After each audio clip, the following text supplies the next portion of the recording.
पिछली कहानी में हमने सुना कि जब मयंक और माया थोड़ी आंधी-वांधी शांत होने के बाद बाबा जी से बात कर रहे होते हैं, इसी बीच में उनके पास एक आदमी भाग-भाग के आता है और वो अपना इंट्रोडक्शन करता है और बोलता है कि वो आशीष है और अपनी सारी आप-बीती बताता है और उसके साथ जो हुआ वो बताता है। जो उसने किया वो सारी बातें उसकी तांत्रिक से होती हैं और ये लोग डिसाइड करते हैं कि ये लोग आशीष के घर जाएँगे उसकी माँ से बात करने।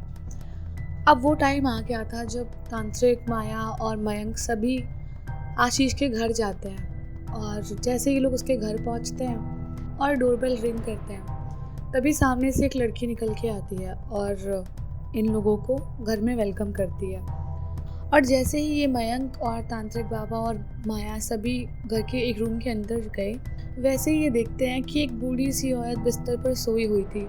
सोई मतलब लेटी हुई थी, वो रेस्ट कर रही थी और तबीयत कुछ खास ठीक नहीं लग रही थी। और जैसे ही आशीष की मम्मी ने इन लोगों को देखा आते हुए, वो धीरे धीरे कोशिश करके ऐसे उठ के बैठने लग गई और इन लोगों को बैठने के लिए बोलने लग गई। और जैसे ही ये लोग बैठे बातचीत करना स्टार्ट किया, हालचाल पूछा, तो आशीष की मम्मी ने बोला जो लड़की थी उससे कि कुछ इनके खाने पीने की व्यवस्था कर दो और नाश्ता वगैरह कुछ भी हो ला दो। तो वो लड़की जैसे ही आगे बढ़ने लगी तो माया ने बोला कि नहीं नहीं, हम नाश्ता करने या चाय पीने नहीं आए हैं, हमें बस आशीष से और आपसे कुछ जानना था, इसीलिए हम यहाँ पे आए हैं। तो क्या आप हमसे कुछ देर बात कर सकती हैं? तो आशीष की मम्मी ने बोला बिल्कुल, आप बताइए किस बारे में जानना चाहती हैं। तो माया ने बोला कि क्या आप सोनाली के बारे में कुछ जानती हैं, और आप काफ़ी टाइम से यहाँ पर रह रही हैं तो आपने ज़रूर उसके बारे में सुना होगा। और जैसे ही उन्होंने सोनाली का नाम लिया और उसकी बातें की, आशीष की मम्मी का चेहरा उतर गया और उनकी आंखों से ऐसे आंसू आने लग गए। अब वो दुखी मन से माया से बोलने लग गई कि हाँ, मैं उसे जानती हूँ और एक टाइम था जब वो बच्ची हमारे यहाँ बहुत आया करती थी और बहुत खेला कूदा करती थी। और जैसे कि आशीष और जो सोनाली थे, वो एक स्कूल में थे, तो ये लोग स्कूल में भी साथ में थे और घर पे भी आके बहुत खेलते थे। और ऐसे ही एक बार खेल खेल में आशीष ने जो सोनाली थी उसको उनके घर पे जीने से नीचे गिरा दिया था, मतलब सीढ़ियों से नीचे गिरा दिया था और उसको बहुत ज़्यादा चोट लग गई थी। इसी वजह से आशीष की मम्मी ने उसको बहुत डांटा, आशीष को, और एक दो थप्पड़ भी लगाया और सोनाली को बोला कि अब से वो उनके घर ना आए खेलने के लिए, क्योंकि उनका बेटा बहुत शैतान है और वो उसे चोट पहुंचाता रहता है। क्योंकि कई बार आशीष उसके कभी बाल खींच दिया करता था, कभी उसे गिरा दिया करता था और हमेशा उसको चोट पहुंचाया करता था। तो इसीलिए आशीष की मम्मी ने सोनाली को मना कर दिया कि हमारे यहाँ खेलने मत आना बेटा आपसे। उस दिन वो थोड़ा बुरा मान गई थी इस चीज़ का कि हर बार आती है उसको चोट पहुंचाता है, तो इससे अच्छा है कि वो ना ही आए। इसीलिए जब उन्होंने ऐसा बोला तो सोनाली चुपचाप अपने घर वापस चली गई रोते हुए और अपनी मम्मी को सारी बातें बताई। अब कुछ दिन तक ऐसे ही वो दूर दूर से बस दिखती थी उसकी मम्मी को, और कभी आशीष की मम्मी का मिलने का मन होता तो वो सोनाली के घर पे आ जाया करती थी और सोनाली की मम्मी से भी काफ़ी अच्छी बातचीत थी आशीष की मम्मी से, और एक परिवार जैसे ही लोग रहा करते थे। लेकिन इनका लड़का बिल्कुल भी अच्छा नहीं था शुरू से, तो ये अपने लड़के को हमेशा उस लड़की से दूर रखती थी। और आगे उसकी मम्मी रोते हुए बोलने लग गई, आशीष की मम्मी, कि एक दिन की बात है जब ये सोनाली जब गायब हो गई थी और उसकी मम्मी बहुत रो रही थी कि हमने अपनी बच्ची को इतना पाला पोसा, सब कुछ इतना अच्छे से किया और पता नहीं एकदम से वो कैसे गायब हो गई और उसके साथ में अब कोई ट्रेस नहीं मिल रहा, कुछ भी नहीं मिल रहा, हम कैसे जिएंगे, क्या होगा, ये सब। तो आशीष की मम्मी ने उसको बहुत दिलासा दिया सोनाली की मम्मी को कि अरे कुछ नहीं होगा, आ जाएगी वापस, कोई बात नहीं, और बड़ी सारी बात समझाई बुझाई और एक दो बार खाना वाना खिलाने भी उनके घर पे गई। अब कुछ दिन बीत गए थे और उसकी मम्मी, सोनाली की मम्मी जो थी, वो अब अपनी बेटी का इंतज़ार करते करते थकती जा रही थी कि पता नहीं अब आएगी भी या नहीं आएगी। तभी एक दो दिन बाद आशीष की मम्मी क्या देखती है कि जो सोनाली है वो अपने घर की छत पे ऐसे खड़ी हुई है और एक दीवार के साइड मुँह करके कुछ देख रही है। और जैसे ही आशीष की मम्मी ने उसको आवाज़ दी, सोनाली, ऐसे बुला के, और इसने देखा उनके साइड, आशीष की मम्मी एक सेकंड को डर गई बहुत ज़्यादा। वो इतनी अजीब सी लग रही थी, उसकी आंखों के नीचे एकदम नीले गड्ढे पड़ गए थे, उसका चेहरा जैसे किसी ने पिचका दिया, एकदम पोपला मुंह नहीं हो जाता वैसा फेस, उसकी स्किन जैसे किसी बुढ़ी की स्किन हो, बहुत एकदम लूज़ हो गई थी, बाल एकदम बिखरे हुए, बड़ी वो अजीब सी लग रही थी। ऐसा लग रहा था जैसे किसी बहुत बड़ी बीमारी से जूझ रही हो। और उसकी हेल्थ देख के समझ आई थी कितनी ज़्यादा ख़राब होगी।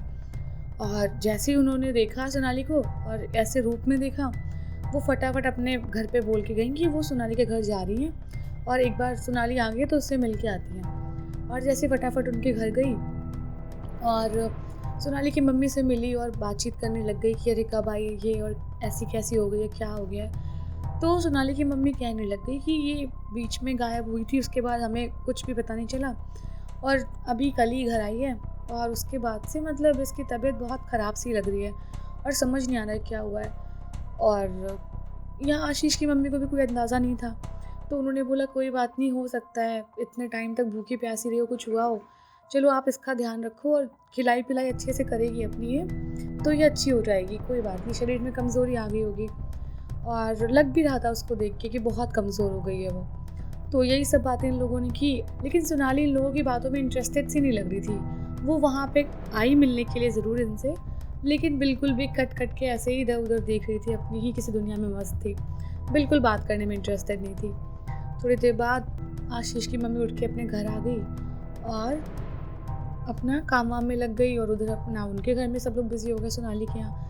लेकिन सोनाली के बिहेवियर को लेके उसकी मम्मी हर बार आशीष की मम्मी को बोलती थी कि जब से ये घर पे आई है, ये लग ही नहीं रहा है कि मेरी लड़की है, कुछ अजीब चीज़ें करती रहती है, रात भर टहलती रहती है और कई बार इसके रूम से डरावनी आवाज़ें आती हैं, पता नहीं क्या करती रहती है और जब भी हम कुछ पूछते हैं तो बताती नहीं है।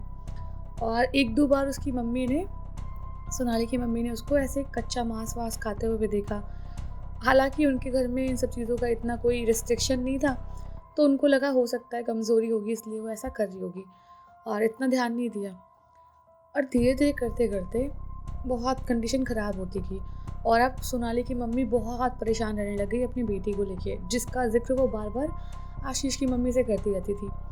अब जब आशीष की मम्मी ने सब कुछ इतना सुना था, देख रखा था, तो उनको लगा हो सकता है इतनी सुंदर लड़की है, इतनी ज़्यादा प्यारी दिखती है, तो क्या पता किसी की नज़र वग़ैरह लग गई हो और हो सकता है कुछ ऐसा हो शरीर में, बुरी नज़र या कोई आत्मा वग़ैरह कुछ भी हो सकता है। तो वो मंदिर के ही जो पुजारी जी थे उनके पास गई और वहाँ से थोड़ा बहुत प्रसाद और एक माला वग़ैरह लेके आई कि वो जो सोनाली है उसको पहना देंगी, जिससे कि उस पे शायद इन सब चीज़ों का असर भी होगा तो ख़त्म हो जाएगा। और अपने घर पहुँचते ही उन्होंने सब थोड़ा सामान-वामान रखा और भाग के सोनाली के घर गई कि वो उनको ये सब दे देंगी जिससे कि सोनाली की हालत में सुधार हो सके। जैसे ही आशीष की मम्मी सोनाली के घर पे पहुँची, उन्होंने गेट नॉक किया, कोई खोलने नहीं आया। तो थोड़ा-सा गेट ऐसे ही पुश किया हल्का-सा, गेट पूरा खुल गया अपने आप और वो धीरे-धीरे कदमों से आगे बढ़ने लग गई आवाज़ देते-देते और कोई भी रिस्पॉन्स नहीं कर रहा था।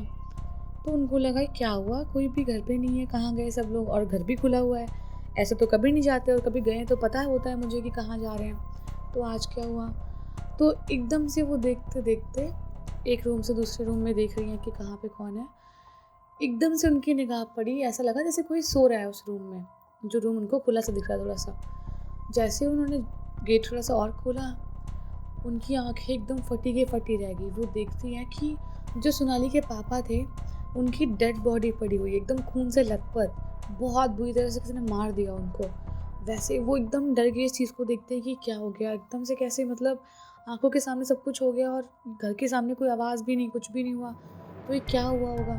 अब वो हड़बड़ाहट में सारा घर में सब कुछ सर्च करने लग गई कि और कहीं कुछ तो नहीं है, कोई ऐसा तो नहीं चोर डकैत कुछ घुस गया हो, कोई बात हो गई हो और हमें मालूम भी नहीं चला। अब वो जैसे भागते-भागते पहुँची किचन के साइड में, उनकी निगाह पड़ी सोनाली की मम्मी पे और वो ऐसा लगा जैसे पीठ करके ऐसे उस साइड बैठी हुई है और जैसे ही इन्होंने हाथ लगाया आशीष की मम्मी ने उसको, वो एकदम से गिर पड़ी और उनका आगे का पूरा शरीर ऐसा लगता है किसी ने खा रखा हो, पूरा शरीर ऐसा खून से लथपथ, आँखें-वाँखें पूरा ऐसा खून। इतनी बुरी हालत हो गई थी आशीष की मम्मी की, बस उनको वहाँ से भागने के अलावा कुछ समझ में नहीं आता। लेकिन उनको ये भी क्वेश्चन था कि किसने किया ये सब कुछ और इतनी बुरी तरह से कैसे कोई मार सकता है और कोई जानवर ही वैसा करेगा, या जो एकदम आदमखोर नहीं जानवर होते हैं, लेकिन वो भी जब झुंड में आएंगे कुछ होएंगे तब ऐसे कैसे कोई घर में घुस के किसी को ऐसे मार रहा है और पूरा खून कर रखा है सब जगह। तभी एकदम से उनको कुछ किसी के चबाने की या कुछ करने की आवाज़ आई और एक कोने में उनकी निगाह पड़ी जहाँ पे सोनाली खड़े होके हाथों में ऐसे मांस लेके खा रही थी। उस टाइम आशीष की मम्मी समझ गई कि वो जो वापस आई थी वो सोनाली नहीं थी 100%, क्योंकि सोनाली कभी भी ऐसा नहीं कर सकती थी, ना अपने माँ बाप को मार सकती थी, ना ही कोई भी नॉर्मल इंसान ऐसा करेगा जो भी मेंटली बिल्कुल स्टेबल होगा, स्वस्थ होगा दिमाग से अपने, वो कभी ऐसा नहीं कर सकता। किसी इंसान या किसी जानवर को चोट नहीं पहुँचाएगा वो, लेकिन सोनाली ने ऐसा किया। डेट मीन्स कि या तो वो सही नहीं है या फिर वो जो है वो है नहीं। और यही सब सोचते समझते वो बस भाग रही थी कि सोनाली की निगाह उनके ऊपर ना पड़े। लेकिन जैसे वो भागने लग गई, सोनाली ने उनको देख लिया और वो इतनी तेज़ से चीखी कि वो चीख उनके कानों में एकदम समा गई और वो लड़खड़ाते गिरते हुए अपने घर वापस पहुंची और भागते हुए सारी कुंडी बंद कर ली, सब कुछ बंद कर लिया, एकदम डोर वोर सब कुछ अच्छे से लॉक किया कि वो गलती से भी ना आ पाए, और सीधे अपने घर के मंदिर में जाके खड़े होके जो भी उनके दिमाग में उस टाइम भगवान का जैसा भी नाम आया, जो भी उनको चौपाई याद आई, जो कुछ भी याद आया, सब बोलने लग गई, जिससे कि वो उस आत्मा से, उस चीज़ से बच जाए जिसने अभी 2 लोगों को मारा था। तभी उनको याद आया कि सोनाली का भाई तो दिखा ही नहीं, और सोनाली का भाई लेकिन होता तो उस घर में कहीं ना कहीं होता, लेकिन उनको कहीं नहीं दिखा। तो इसका मतलब उसका भाई गायब हो गया था। और जो कुछ भी वो अपनी जान बचाने के चक्कर में वो बस भगवान का नाम ले जा रही, और उनको अपने गेट पे बहुत तेज़ तेज़ से किसी के नॉक करने की आवाज़ आ रही है, जैसे धड़ धड़ धड़ धड़ धड़ धड़, ऐसे कोई बजा रहा हो गेट। वो बस भगवान का नाम ले जा रही है और ऐसे हाथ पैर काँप रहे थे उनके। उन्होंने इतना भयानक सीन देखा था अपनी आंखों के सामने और बहुत बुरा हाल हो गया था उनका।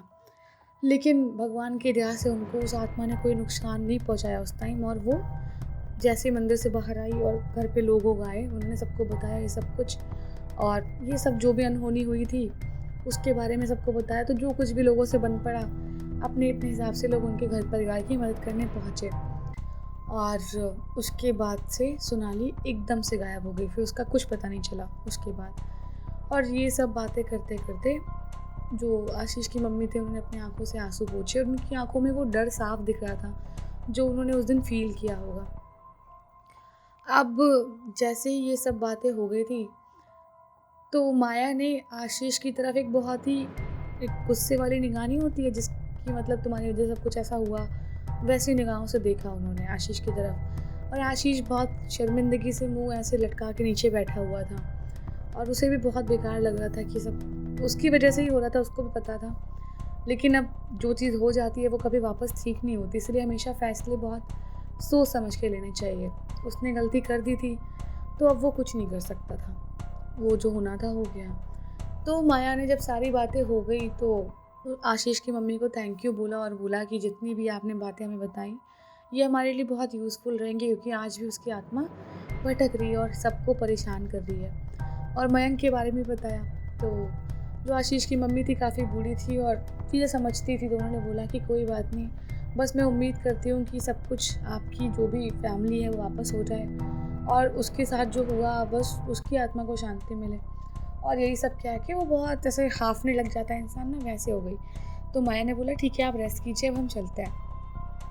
और मैंने आशीष को भी कहा कि तुम यहीं पे रुक जाओ और हम लोग अब जाते हैं, अपना काम करते हैं आगे जो हमें करना है। तो आशीष ने बोला कि नहीं, मैंने एक गलती कर दी है लेकिन अब मैं दूसरी गलती नहीं करना चाहता, मैं आप लोगों के साथ चलूँगा। उसका गुस्सा मेरे से शुरू हुआ था, तो हो सकता है कि मैं किसी जगह पे आपकी मदद कर पाऊँ। तो माया ने कहा चलो ठीक है, अगर चलना ही चाहते हो तो तुम्हारा पश्चाताप ही मान लूँगी मैं, चलो हमारे साथ। अब सब लोग वापस से जंगल की तरफ जाने लग गए जहाँ पे इन लोगों ने सोनाली को तांत्रिक के हवाले किया था।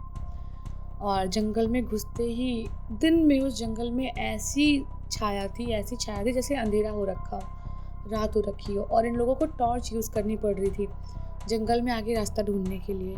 वही कटीले पेड़, वही सांप बिच्छू, सारी चीज़ें, बहुत मतलब जंगल ऐसा हो रखा था। अब जंगल तो जंगल ही होता है, हो क्या रखा था, वहाँ कौन सफाई करने वाला है। तो बहुत बुरा हाल था जंगल का, एकदम ही जंगली जानवर सारी चीज़ें थी, उसका भी डर था।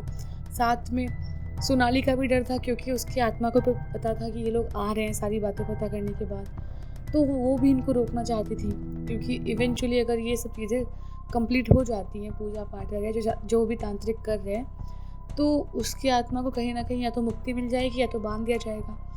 तो वो इन लोगों को अपोज करने की पूरी कोशिश कर रही थी, और ये लोग बस अपने अपने रास्ते में आगे बढ़ते जा रहे थे। तभी अचानक से मयंक का पैर किसी चीज़ से टकराया और वो एकदम से ऐसे कहीं खींचा चला गया। और वो कहाँ गया, कैसे गया, कुछ किसी ने देखा नहीं। एकदम स्पीड में वो उसके चिल्लाने की आवाज़ आई और वो वहाँ से गायब हो गया। अब ये लोग चिल्लाने लग गए, मयंक मयंक कहाँ गया, मयंक जहाँ पे भी हमें आवाज़ दे, मयंक कहाँ है कहाँ है। मयंक की आवाज़ ही नहीं आ रही। और मयंक जैसे ही थोड़ा अपने आप को संभाल के उठा, देखता है कि जहाँ वो गिरा था पूरी पीछे हड्डियों के ढेर लगे हुए। ऐसा लग रहा था जैसे सालों साल से मतलब ऐसे कोई मार मार के लोगों को यहाँ पे फेंक रहा होगा, जिसकी हड्डियाँ बची हैं अब। और उसको बहुत तेज़ सोनाली के चिल्लाने की आवाज़ सुनाई पड़ी कि अब तुम सारे शिकार मेरे सामने इकट्ठे आ गए हो, अब मुझे बहुत दिन तक शिकार नहीं करना पड़ेगा। और चलो अच्छा हुआ तुम लोग चल के खुद आ गए। और ये सारी बातें हुई थी, लेकिन तांत्रिक इन सब का तोड़ निकाल कर आगे आए थे। तो अभी इन लोगों को इतने डरने की कोई ज़रूरत नहीं थी, ये पूरी तैयारी से आए थे। अब इस कहानी में क्या होगा ये जानेंगे इसके नेक्स्ट पार्ट में, और इसका नेक्स्ट पार्ट जो होगा वो इसका फाइनल पार्ट होगा। तो जानते हैं कहानी की एंडिंग कैसी होती है। और अगर आपको वीडियो अच्छी लगी हो तो वीडियो को लाइक कर देना और कमेंट्स करके बताना, और सब्सक्राइब तो कर दो यार, किसका वेट कर रहे हो।